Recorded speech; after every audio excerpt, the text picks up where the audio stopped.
41절부터 50절까지.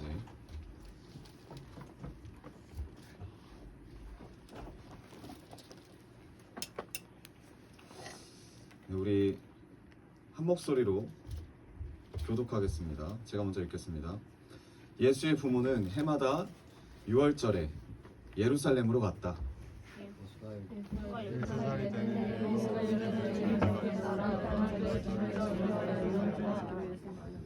그런데 그들이 절기를 마치고 돌아올 때 소년 예수는 예루살렘에 그대로 머물러 있었다. 그의 부모는 이것을 모르고 일행 가운데 있으려니 생각하고 하루길을 갔다. 그 뒤에 비로소 그들의 친척들과 친구들과 가서 그를 찾았으나 찾지 못하여 예루살렘으로 되돌아가서 찾아다녔다. 사흘 뒤에야 그들은 성전에서 예수를 찾았는데 그는 학생들 가운데 앉아서 그들의 말을 듣기도 하고 그들에게 묻기도 하고 있었다. 그의 말을 듣고 있던 사람들은 모두 그의 슬기와 대답에 경탄하였다. 그 부모는 예수를 보고 놀라서 어머니가 예수에게 말하였다. 얘야, 이게 무슨 일이냐? 내 아버지와 내가 너를 찾느라고 얼마나 애를 태웠는지 모른다. 예수가 부모에게 말하였다. 어찌하여 나를 찾으셨습니까?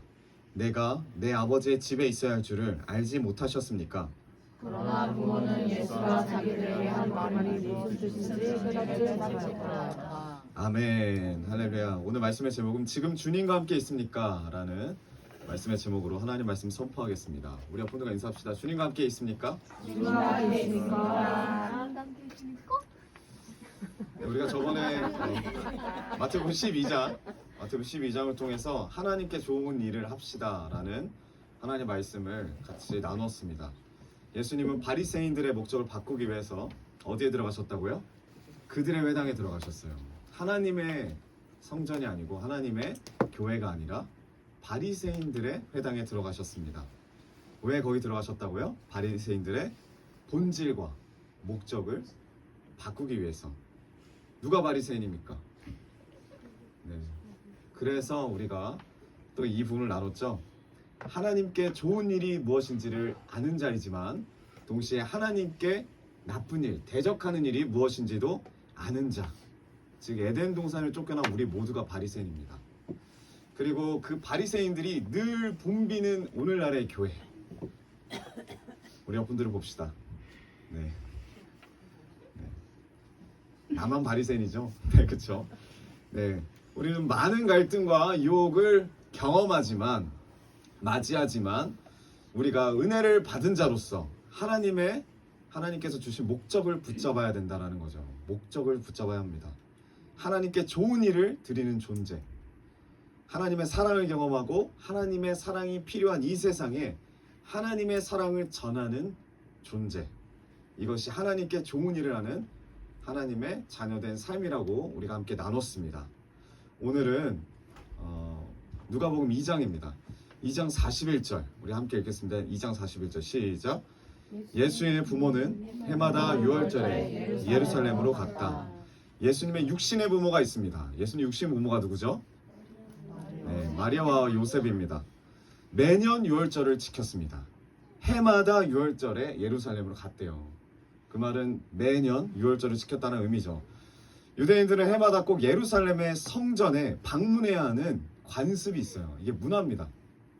그렇기 때문에 오늘 예수님의 부모는 예수님을 데리고 매년 똑같이 오늘도 어김없이 이번 해도 어김없이 성전을 방문합니다. 42절 예수가 12살이 되는 해에도 그들은 절기 관습을 따라 6월절을 지키러 예루살렘으로 올라갔다. 해마다 6월절을 지키러 예루살렘을 방문하는 예수님의 가족인데 좀 특이한 말이 이제 등장합니다. 말씀이. 특히 예수님의 12살이 되던 해를 강조해요. 그렇죠? 예수님의 12살이 되던 해를 가리키는 이유가 마침 그때 중요한 일이 발생했다라는 것을 알 수가 있습니다. 특히 우리가 이 부분을 주목해야 하는 이유가 뭐냐면 어떤 부분을 주목해야 되냐면 그 부모님은 뭐에 따라 6월절을 지켰다라는 거예요? 절기 관습을 따라 6월절을 지킵니다. 절기 관습을 따라 예루살렘을 갑니다. 절기 관습을 따라 성전을 향합니다. 관습이 좋은 의미 같아요. 어찌 보면 전통이라고도 할 수 있습니다. 교회 안에 좋은 의미 같아요. 우리 교회 전통이 뭐가 있을까요? 우리 교회 치료교회 때부터 전통은 있습니다. 2시마다 여기 나와서 기도해야 돼요. 오후 2시마다. 옛날에 항상 그랬어요. 2시마다 저녁 5시까지 다 같이 와서 기도하고 같이 밥 먹고 그런 전통이 있었습니다. 네. 지금은 좀 바뀌었지만 네. 이게 좋은 의미 같아요. 전달이 되고.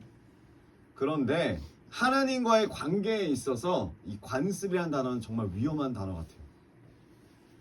우리의 신앙생활이 절기 관습에 따라 매 순간 그저 해야 하니까 아니면 하던 대로 드려지는 어떤 예배가 아니라 살아계신 하나님을 인정하고 그 하나님을 믿고 그 하나님을 느끼면서 그 하나님과의 친밀함 가운데서 예배 드리시길 주님의 이름으로 축복합니다.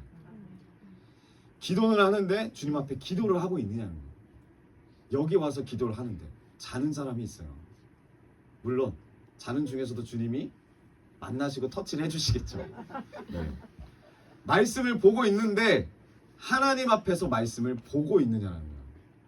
내 지식을 쌓기 위해서나 아니면 그 말씀 퀴즈나 말씀 대회에서 우승하기 위해서 말씀을 보고 있을 수도 있다 이거예요. 하나님 앞에서가 아니라 진짜 하나님을 만나는 기도가 아니라 이 시간을 채우기 위한 그냥 기도. 우리가 그러고 있을 수 있습니다. 여러분 마귀는 예배 드리는 것을 막 말리잖아요. 예배 드릴 수 있어요. 그러나 어떤 마음으로 예배를 드리느냐는 겁니다. 기도하는 거 막지 않아요. 옛날처럼. 옛날에는 어떻게든 막았거든요.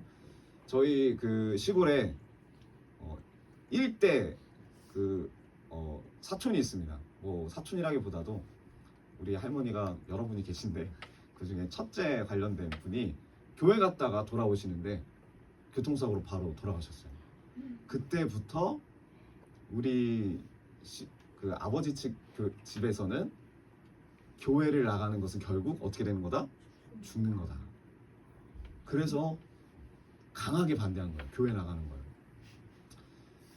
그때 당시에는 마귀가 막았어요. 왜요?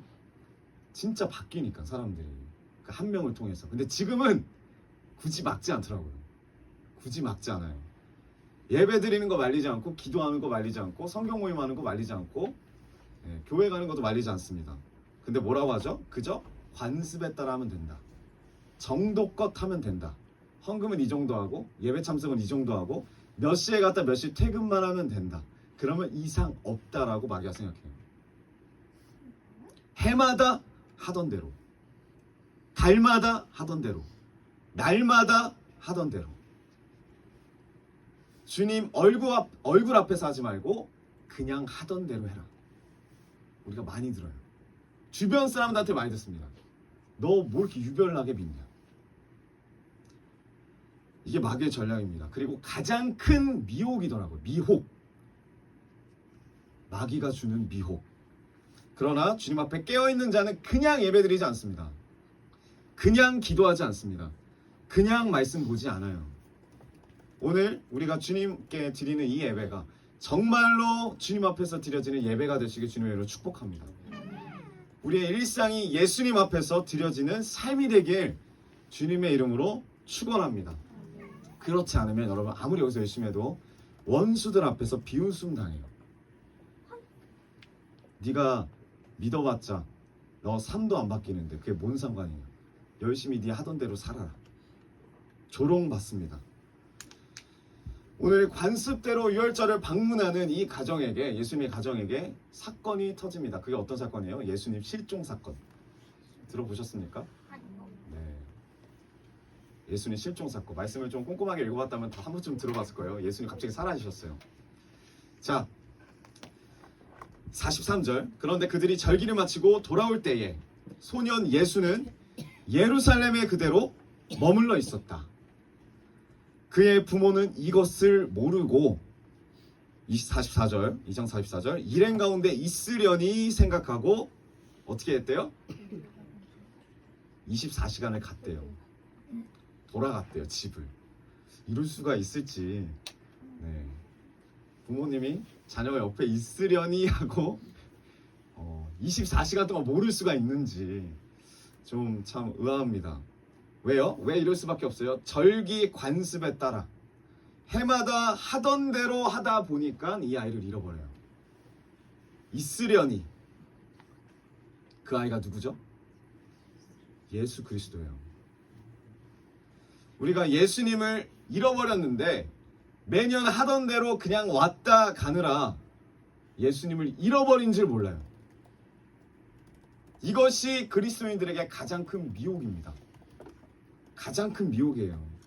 예배를 드리는데 하던 대로 해마다, 달마다, 주마다, 날마다 하던 대로 기도하고 하던 대로 말씀 읽고 하던 대로 모임을 하고 그렇게 신앙생활을 하면 분명히 처음에는 내 옆에 예수님이 계셨는데 나중엔 예수님이 없다라는 거예요.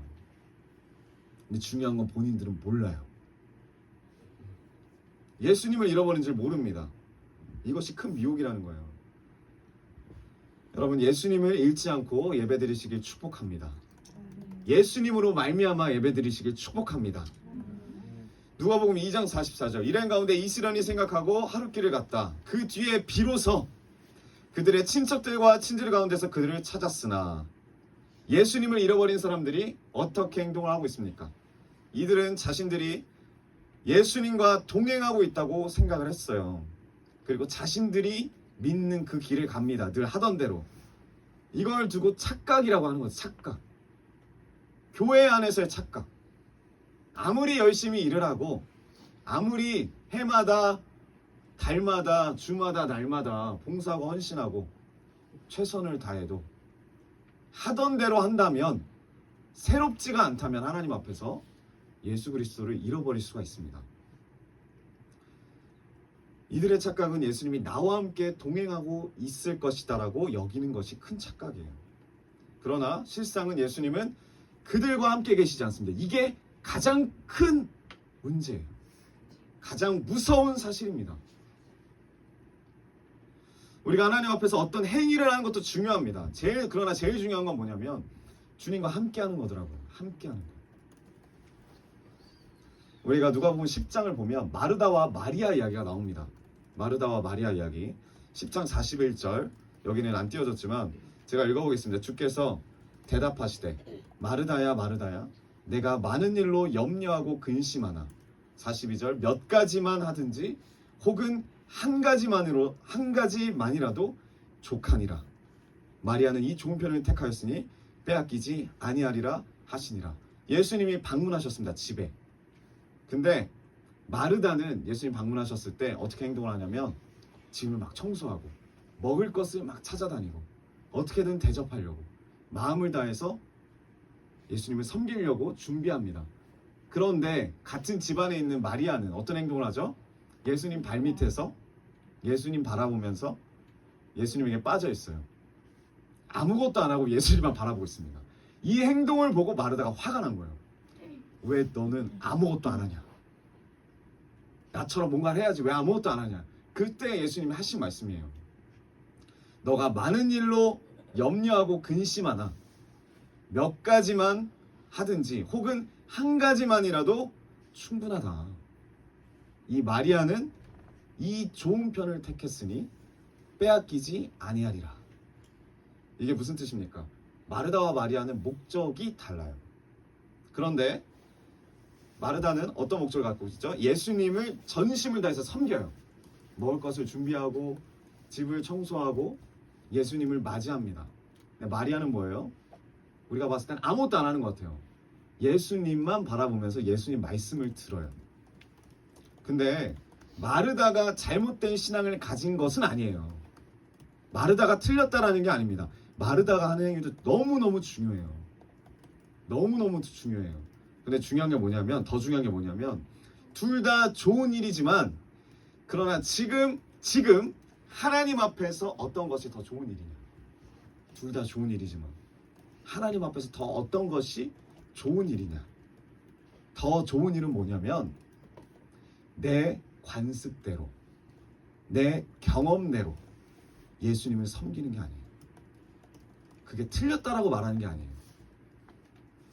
지금 하나님이 원하시는 일, 지금 이 시대에 하나님이 원하시는 일, 지금 이 세대에게 하나님이 바라시는 일이 뭔지를 우리가 인정하고 그 뜻을 바라보는 겁니다.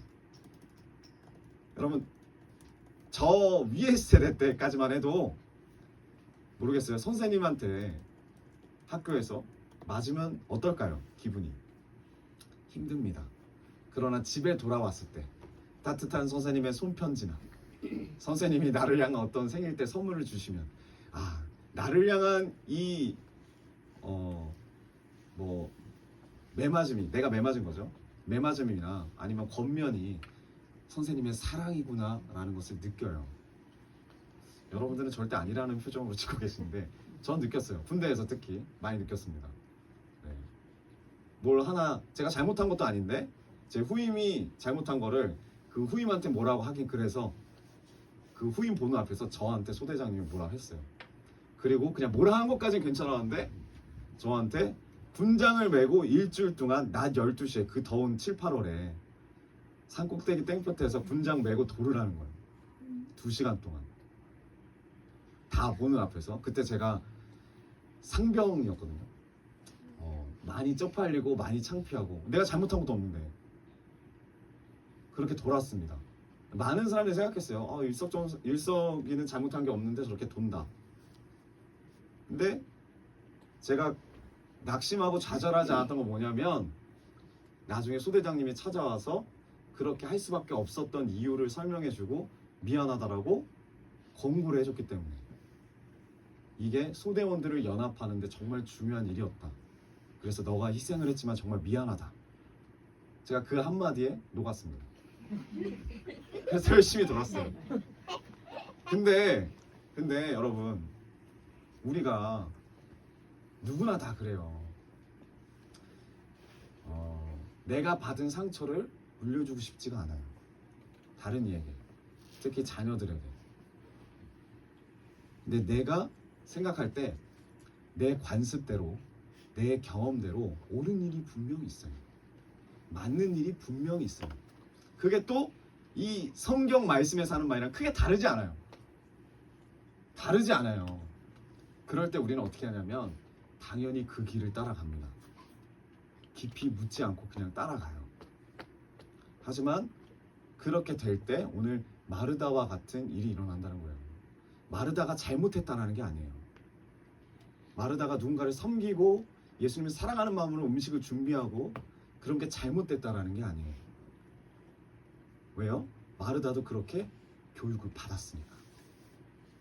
우리가 얼마나 많이 교육을 받습니까? 이 자리에서. 그쵸? 우리 교회에 오면 우리가 다 상처가 많고 연약한 부분의 사람들이기 때문에 첫 번째로 자동차 앉았을 때 어디에 앉느냐에 따라서 그거 갖고 많이 이제 교육을 받고 먹는 거, 나눠주는 거 때문에 교육을 받고 다 교육을 받아요. 근데 중요한 건 뭐냐면 교육을 받더라도 내가 이렇게 받았다고 해서 상대방한테 그대로 적용할 게 아니라 하나님께 더 물어보고 하나님 마음을 읽고 해야 되겠더라. 저는 뭐 직장 생활 하는 건 아니지만 깜짝깜짝 놀랄 일을 듣습니다. 뭐 이어폰을 끼고 회사에서 뭐 일을 한다던가. 제 위에 세대들은 상상도 못할 일을 하고 있어요. 자기가 듣고 싶은 노래를 들으면서 일을 해요. 근데 그걸 허용합니다. 왜 그런지 아십니까? 생각을 안 해봤나 봐요. 뭐 인권 아니에요. 그런 거 아니에요. 그게 아니라 더 능률이 오르더라. 더 일에 집중을 하더라. 왜요? 그게 목적이니까, 회사에. 근데 너 지금 회사에서 무슨 이어폰 꽂고 있어. 회사 밥 먹어야지 왜 밖에 나가서 밥 먹어? 회사 안에서 밥을 먹어야 니네들이 연합이 될 거 아니야? 하고, 왜요? 본인들이 그렇게 교육을 받았으니까. 우리가 그렇게 교육을 받았으니까. 그렇게 다음 세대들한테 말을 하면 물론 좋은 뜻으로 말을 하지만 목적을 벗어날 수도 있더라. 그래서 허용을 해요, 요즘은. 그래서 허용을 합니다. 목적이 뭐냐는 거예요. 마르다가 섬기는 목적이 뭐였냐는 거예요. 예수님과 함께하고 싶어서. 근데 지금 마르다는 예수님과 함께 있습니까? 아니요. 예수님 혼자 놔두고 예수님을 섬긴다는 명목으로 다른 장소에 있어요. 그걸 예수님 말하는 거예요. 그걸 관습대로가 아니라, 너의 경험대로가 아니라, 너의 의대로가 아니라 나의 뜻대로 나와 함께 있어라. 그러나 예수님의 부모들은 이 성전을 올라갈 때 예수님과 함께 가는데 관습대로 가기 때문에 그 예수님을 잃어버립니다. 마르다도 그 예수님을 잠시 놓쳐버리는 거예요. 우리들도 놓쳐버릴 수가 있어요. 분명한 건 우리가 했던 행동들은 틀리지 않아요. 하지만 조금이라도 예수님을 놓칠 수가 있더라. 지금 주님과 동행하는 일이 우리의 목적이 되어야 합니다. 하나님 앞에서 이것이 가장 선한 일이더라. 이거예요. 이게 바로 우리들의 인본주의예요. 우리들의 합리화예요. 우리의 처세술입니다. 우리가 하나님의 사랑이라고 말하고 인내를 해요. 그렇죠? 인내를 해요. 그러나 우리의 경험 가운데 예수님 없이 선택하는 방법일 수 있더라. 그 인내라는 것도. 때로 하나님께서 마음을 주시면 권고를 해야 될 때도 있어요. 이게 인본주의입니다. 이게 하나님 없는 사역이더라고요. 우리의 삶이. 또는 내가 양육받고 교육받은 대로 상대방을 가르치지만 하나님의 방법이 아니라 내 경험과 내 의로 상대방을 대하면 그냥 하나님 앞에서 관습대로 드려지는 예배더라. 제가 말씀 준비하면서 그게 막 떠올랐어요. 요즘 나오지 않는 그 초등학교 친구들. 처음에 그 친구들이 여기 와가지고 모르겠어요. 기쁨이 있었던 것 같아요. 다른 곳에서 받을 수 없었던 기쁨이 있었던 것 같아요. 그런데 제 마음에 갖고 있었던 게 뭐였냐면, 그래도 예배에 대한 부분을 제대로 알려줘야 되겠다 라는 마음이 있었고, 뭐 다른 대청부나 청년들도 있었을 거라고 생각을 해요. 그래서 어떻게 합니까? 예배 때 우리가 뭐 평안형제뿐만 아니라 다른 청년 자매들 뿐만 아니라 다 같은 마음으로 그렇게 대했을 거예요. 그게 틀린 부분이 아닙니다. 그게 분명 옳은 부분이에요. 예배 때 예배를 더 중요하게 생각하는 거, 그리고 가르쳐주는 게 옳은 일이에요. 그러나 이런 생각을 해봤어요. 하지만 그 당시 때 그때 이게 진짜 하나님 앞에 선한 일이었을까? 선한 일이었을까? 이게 하나님 원하시는 뜻이었을까?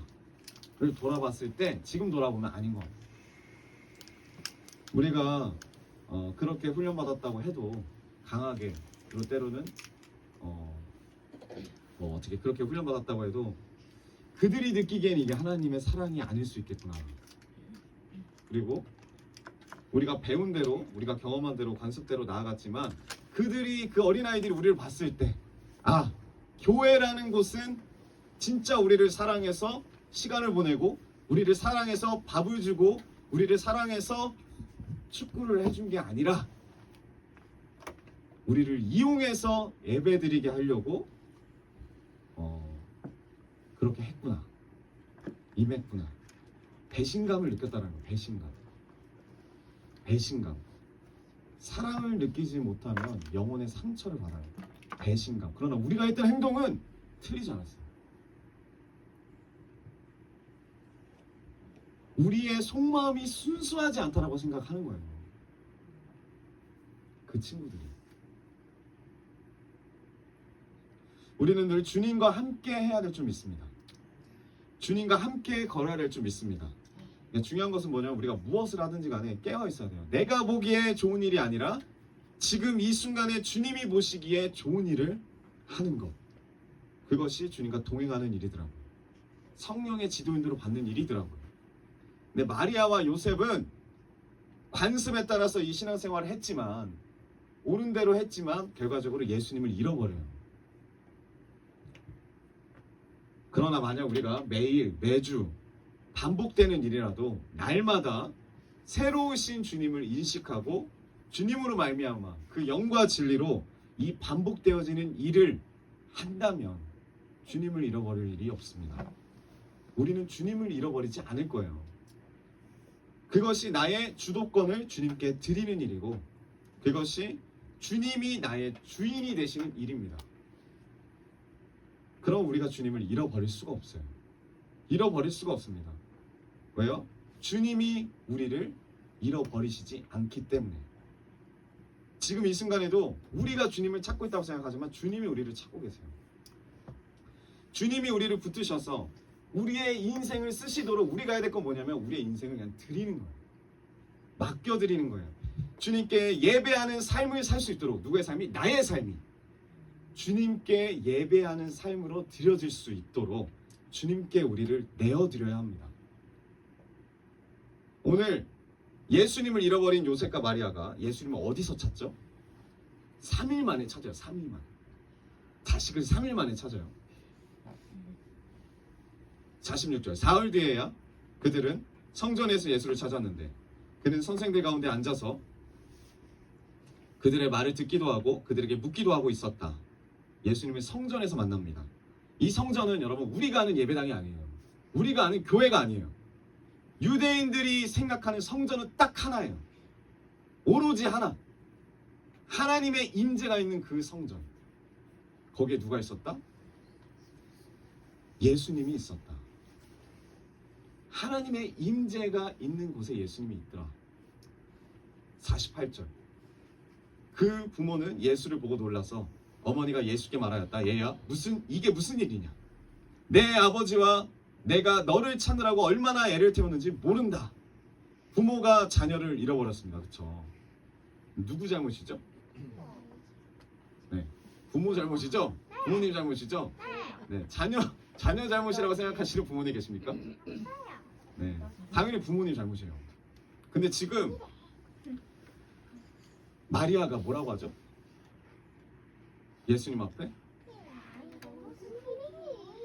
아이야, 어찌하여 우리에게 이렇게 하였느냐 화를 냅니다. 누가? 부모가 자녀한테. 예수님 탓을 해요. 자기 탓이 없어요. 예수님 탓을 해요. 지금 내 옆에 예수님이 없는 게 내 탓이 아니라 예수님 탓이라는 거예요. 나를 따라와야지. 여러분, 우리가 예수님을 잃어버린다면 누구 잘못입니까? 우리 잘못이에요. 우리 잘못. 우리의 잘못이요. 주님 우리를 떠나지 않으시는데 누가 떠나요? 우리가 주님을 떠나요. 의도적으로 주님을 떠나요. 우리가 죄를 지을 때 의도적으로 주님을 피해요. 의도적으로 기피합니다. 그저 관습대로 마음 없이 예배 드릴 뿐이에요. 여러분, 제가 축구를 좋아하는데 두려울 때가 있습니다. 그게 언제냐면 택배가 올 때. 집에서 결혼하고 처음으로 계속 이것 때문에 두려워했던 것 같아요. 택배가 올 때.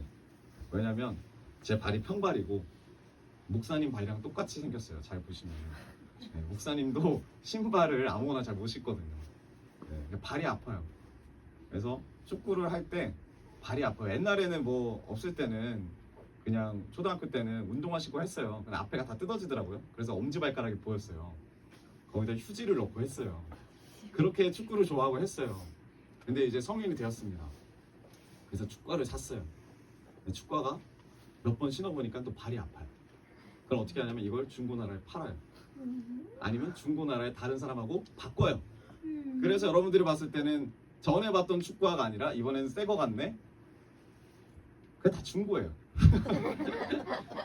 나 같은 사람이 많더라고요. 네. 근데 이제 저 같은 고민하는 사람이 많더라고요. 아내가 모르게. 아내가 모르게. 택배가 오면 자기들의 이제 뭐 다 같은 이게 방법이 있더라고요. 택배 기사를 지하 주차장을 부른다든가 아니면 편의점에 맡긴다든가. 아무튼 왜 그런가 했더니 제가 그러고 있더라고요. 그냥 했는데 중고 거래를 했는데 저도 모르게 숨기고 있어요. 왜 제가 이걸 숨기고 있어요? 이게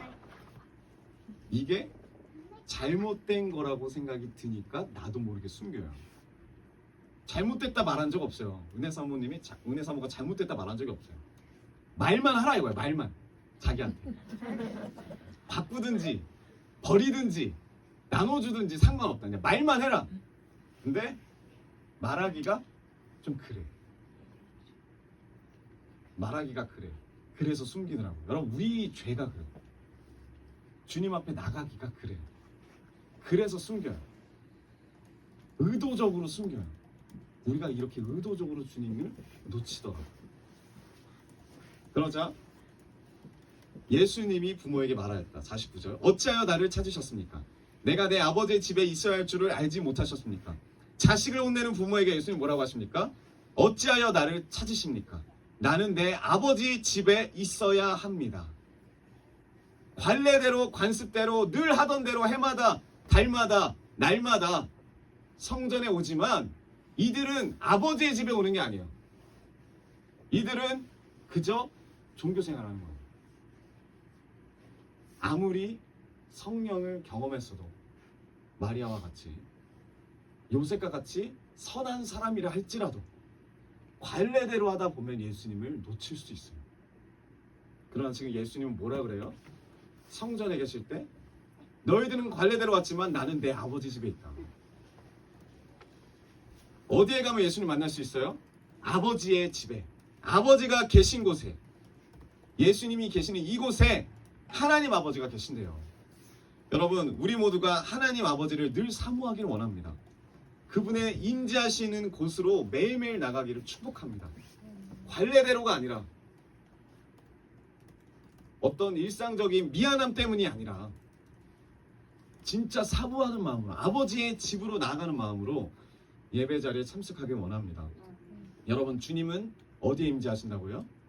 주님의 이름 가운데 임재하시고, 주님의 말씀 가운데 임재하시고, 주님을 높여드리는 그 현장에 임재하세요. 우리가 어디에 있든지 그곳에서 주님을 높여드릴 때 우리의 삶이 주님이 임재하시는 현장이 될 줄 믿습니다. 그것을 기대하십시오. 이 기대를 가지고 예배에 참여하세요. 이 기대를 가지고 교회 오세요. 교회 여러분, 우리가 카페, 빵 만들어 오는 게 아니에요. 먹으러 오는 게 아니에요. 사람 만나러 오는 게 아니에요. 음식 대접하러 오는 게 아니에요. 이 기대하는 마음으로 오는 거예요. 아버지 집에 내가 간다. 주님 앞에 예배 드리러 간다. 말씀의 결론을 맺기 원합니다. 여러분, 관습을 따라서 신앙생활하는 거 위험해요. 근데 중요한 건 뭐냐면 내가 관습대로 신앙생활하지 몰라요. 지금 이 순간에도 찬양팀을 해도 영상팀을 해도 예배 준비팀을 해도 내가 관습대로 지금 하고 있다고 생각 안 해요. 그 특징이 뭐냐면 지쳐요. 지칩니다. 목적을 잃어버리면 지쳐요. 해마다 달마다 매주마다 날마다 신앙생활을 하는 것이 위험해요. 무엇을 해야 되죠? 성령을 따라서 해야 돼요. 주의 말씀을 따라서 해야 돼요. 내 관습과 내 경험이 하나님께 드려지는 예배라는 행위를 끌고 가서는 안 돼요. 예배는 이렇게 해야지, 예배는 저렇게 해야지.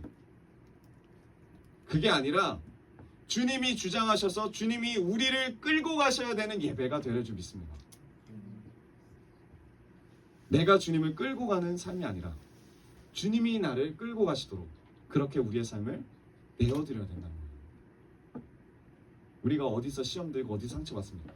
내 뜻대로 안 될 때 상처받아요. 교회 안에서 마찬가지예요. 그래서 우리가 두려워야 될 게 뭐냐면 거짓 평안을 두려워야 돼요. 여기 평안이가 있지만 거짓 평안, 거짓 평안.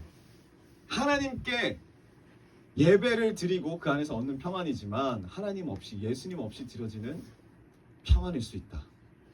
예수님의 부모는 예수님과 함께 있다고 착각할 때 두려움이 없어요. 근데 그게 진짜 평안이 아니에요. 착각 속에서 평안한 거예요. 오늘날 우리의 신앙생활이 그럴 수 있어요. 이 마지막 때에 우리가 그렇게 신앙생활 할 수 있어요. 나중에 그럼 어떻게 됩니까? 예수님이 너희를 내가 모른다. 도무지 모른다. 착각 속에서 무서워하지 않는 상태는 평안이 아닙니다. 참 평안이 아니에요. 거짓 평안이에요. 예수님과 함께 있지도 않으면서 함께 있다고 착각하는 것, 이러한 거짓 평안은 우리 그리스도인들에게 가장 위험합니다. 예수님과 함께 해본 적도 없으면서, 예수님과 동행하지도 않았으면서, 관습으로 일상생활 가운데서 경험으로, 그리고 그 행위를 근거로 해서 예수님과 동행한다고 착각한다면 그게 아주 큰 문제라는 거예요. 아주 위험한 사실이라는 거예요. 여러분, 주님과 함께하지 않는 모든 것이 다 거짓 평안입니다. 아무리 지금 이 순간이 형통할지라고 해도 참 평안이 아니에요. 제가 아까 전에 뭐 CGN TV에서 퐁당 비디오라고 뭐 있더라고요. 네, 기독교 영화 같은 걸 소개시켜주는 그게 있더라고요. 그게 한 11분짜리가 있었는데 그걸 봤는데 어떤 의사 선생님의 삶을 다큐멘터리를 만들었더라고요. 잠깐 봤는데 이름이 박누가입니다. 박누가 의사 선생님. 왜 누가냐면 누가가 의사였기 때문에. 왜 놀랐습니까? 네, 누가가 의사였어요. 이 박누가 의사 선생님이 의사를 면허를 따고 필리핀으로 들어가요. 그리고 거기서 배낭 하나 메고 91년에 화산 분출 때문에 마을 채가 아예 사라진, 마을이 통째로 사라져서 주거 지역이 없는 그 어떤 부족을 찾아가서 거기서 의료 선교를 합니다. 근데 그걸 30년 동안 했습니다. 이분이 결혼도 안 하고 하신 것 같아요. 대단하시더라고요. 그 다리를 낭떠러지 다리를 건너시고, 네. 아무도 알아주지 않는데 그렇게 혼자서 배낭 메고 삶을 사십니다. 자기 혼자밖에 없어요. 초창기 때는 간호사도 없고, 그래서 잠도 못 자고 매일매일이 응급 상황이고, 필리핀이 엄청 열악하잖아요, 의료가. 네. 그렇게 삶을 사시는데 이분이 마지막에 어떻게 되냐면 위암에 걸려요. 그 필리핀에서. 그래서 위암 수술을 해요. 그 다큐멘터리 보면은 여기 위암 수술했던 자국을 보여주고, 복수 차서 복수 뺐던 자국을 보여주고, 그리고 나서 그러면 다시 한국에서 다시 수술하고 돌아와서 또 의료 선교합니다. 5년 동안 또 해요. 그리고 나서 5년 후에 다큐멘터리 이 관련된 사람들이 또 가서 찍는데 다시 위암이 재발해요. 이번에 위암 4기, 말기예요, 말기. 항암 치료를 받지만 복수가 이렇게 차요. 근데 그 복수를 찬 상태로 오지를 다녀요. 그렇게 사명 감당을 해요, 그분이. 그런 이야기예요, 그 영화가. 그래서 제가 이거 보면서 어떤 생각이 들었냐면, 와, 형통이 진짜 평안이 아닙니다. 근데 이분의 얼굴은 늘 평안해요. 그 필리핀 사람들에게 복음을 전하고, 그 부족들에게. 근데 그걸 보면서 이런 생각이 들었어요. 우리 목사님도 그렇고, 왜 하나님께 나의 삶을 다 드렸는데, 우리의 삶을 다 드렸는데 왜 결과가 이런 아픔일까? 왜 이런 아픔을 주셨을까? 더 느껴지더라고요, 그분을 보니까. 목사님 오버랩이 돼서 그런지. 왜 하나님 이런 삶을 마지막으로 주십니까? 형통하게 해주시면 되잖아요. 우리는 형통한 게 하나님의 뜻이라고 생각하잖아요. 어느 누구도 이분이 자아 처리가 안 돼서 위암 말기다라고 말할 사람이 없어요. 그렇게 말해도 안 되고. 쟤는 어떻게 다가왔냐면 이렇게 다가왔어요. 이분이 거기 가서 의료 선교를 할 때마다 무슨 말을, 어떤 마음으로 하냐면 이런 마음으로 하더라고요. 내가 오늘 보는 저 바위를 내일 볼 수 있다는 보장이 없어요. 내가 오늘 만나는 이 영혼을 내일 만난다는 보장이 없어요. 내가 오늘 나누는 이 말을, 이 복음을 내일도 전할 수 있다는 보장이 없어요. 그렇기 때문에 오늘을 마지막처럼 하나님의 얼굴을 구하면서 복음을 전해요. 이런 사람이 변질될 수 있을까요? 변질되기 어렵죠. 하나님 앞에 늘 이렇게 나아간다면, 하나님 얼굴을 구하고, 이게 우리가 봤을 때는 고통이고 고난이지만 하나님의 입장에서는 큰 은혜고 축복이구나. 정말 이 분을 쓰시는구나.